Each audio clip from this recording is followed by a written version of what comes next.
Hey guys, happy Tuesday to you. Competition Tuesday. Great day for us. Love the energy and really the attention to detail that the kids brought today. Really important day for us. You saw us focus on the run game immensely today. We feel like we're playing one of the premier run teams. Reminds me a lot of the Arizona bunch. This bunch can spread you out and run the ball anywhere. So we had a real primary focus on that today. Got a couple of kids in a couple new positions that I thought they did a very nice job with. Chenna being one, having to move inside a little bit, and did a nice job there. But have a couple down, next man up mentality, and get ready for a huge game for us. With that, I'll take any questions. Your focus, you have an idea for what you want your players to do. How do you handle it this week? What's the game plan for the coach? Well, what I've sold to them, we've been in playoff football for basically 4 weeks now, and that's the way we've approached it. Every game's a championship game. And what I told them is, why would anything change? Every game to us has been a championship game mentality, kind of one that we go in there saying, hey, this is a must-make for us. We need this game. So why would we change our mentality whatsoever, from our preparation to how we handle things? It's the next game. It just happens to be against a really good team in Oregon. Is it going to be a rotation of guys at those two inside linebacker positions as it has been, but just different guys? I think we'll go through the week, to be honest with you, Michael, and then see where we're at. Obviously you want to feel comfortable that young man knows the position well. If he does, obviously this is a team that can run a lot of plays, as proven. And obviously we're going to have to roll a little bit, but the number of reps will be probably based on practice throughout the week and how comfortable the young man is playing the position. Did you watch Oregon and Stanford, and if so, what stood out to you about Oregon? Yeah, Adam, I was the biggest college football fan in history, I think, on Saturday. It was me and my 12-year-old son, and with all those games going on, I don't know who was the 12-year-old, to be honest with you, watching all. There were some great football games, and we were cheering hard. But the things that I took away from the game, to be honest with you, really was Vernon Adams. The level of play that he's playing at right now. I think it's just like any team that's successful, you better have a really good quarterback. That's where it always starts. And right now, I think he's playing at a very high level. I'm extremely impressed with how he's managing the team. I'm extremely impressed how he creates, to be honest with you, in the pocket. He's got that unique ability to escape pass rush and still keep eyes downfield. You saw that in that Stanford game. He had some big-time explosion passes by just keeping the ball alive and finding men downfield. So I think he makes the whole thing tick. I really do. They have tremendous skill athletes around them, but their success a lot is based on that quarterback position. What are the keys to containing him?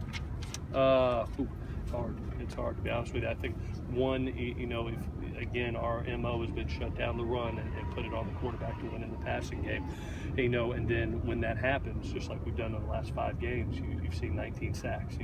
When you're getting to the quarterback, you're getting him off his spot, you're sacking him, and he's more worried about the rush than he is the receivers downfield. That's been our key in our MO, and I think that's one of the big reasons for our success right now.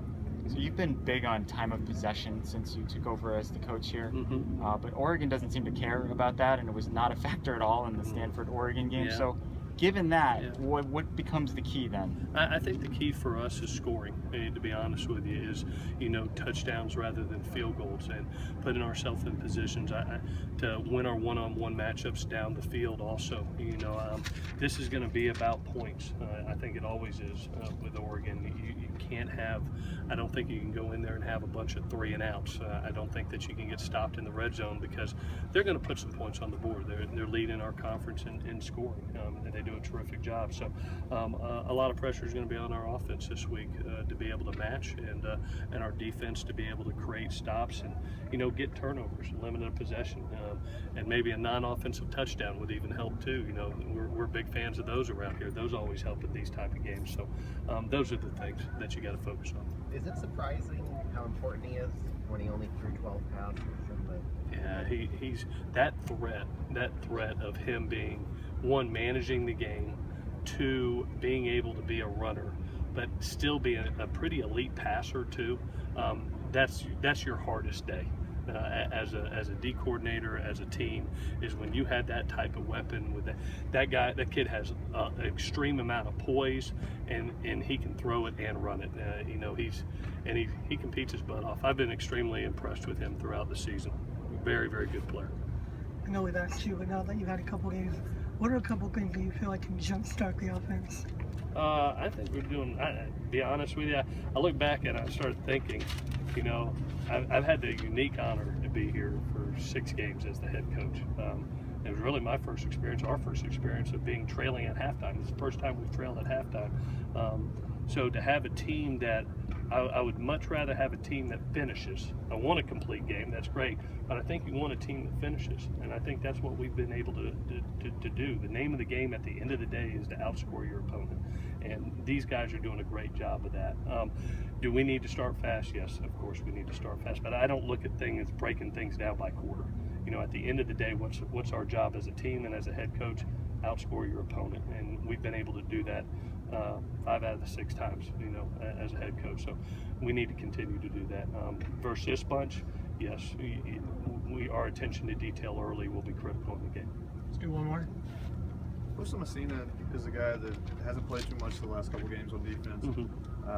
With the openings at inside linebacker, what's he got to do to kind of impress you this week to earn an opportunity? He's one of those next men up, to be honest with you. He's been a tremendous special teams player for us right now as he's learning the linebacker position. We've had some nice depth there, and now with the injuries, it's time for some young people to step up, and he's one of those people that we'll be counting on in this game. Osa has tremendous athleticism. He's really picking up the system at a nice pace, and I believe becoming comfortable. Everybody, the light comes on for him different. Cam had the great opportunity of being here in the spring and learning, and that light came on during training camp. Osa, we've seen it through the middle of the season that, wow, okay, here he comes, and hopefully that'll translate to a great game for him on Saturday. But he's going to be out there playing, no question. He's going to have to help us this game. Thanks. All right, guys, thank y'all so